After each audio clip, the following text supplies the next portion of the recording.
C'est sur les rives de Saint-Savinien que Raphaël Mangin a jeté l'ancre. Ce navigateur a choisi la petite ville de Charente-Maritime pour ouvrir son comptoir. On y trouve rhum, café, épices, mais surtout chocolat. Depuis un peu plus d'un an, ce Stéphanois travaille avec sa compagne, les fèves de cacao. On est tombé amoureux de cet endroit et on a eu l'opportunité de... Il y a une boulangerie qui avait fermé, donc on a pu racheter cette petite boulangerie et la transformer en un labo où on transforme les fèves de cacao en chocolat. La matière première de Raphaël est dans ces 8 sacs de 70 kg qui lui sont livrés sur le port de La Rochelle.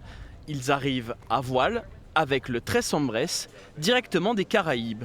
Un long périple, oui, mais plus responsable. Le but, c'est aussi de revenir à du local et tout ce qui ne peut pas avoir localement, de le transporter à la voile, comme le rhum, le café, le cacao. On est en train de faire le tempérage.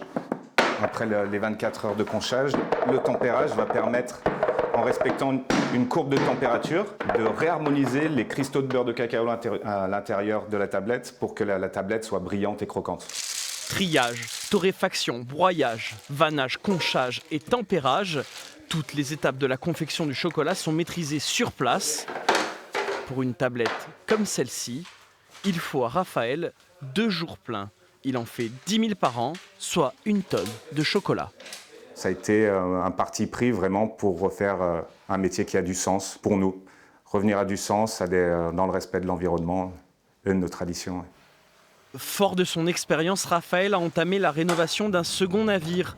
Le transport de marchandises en bateau à voile est décarboné de 97% par rapport à un cargo traditionnel.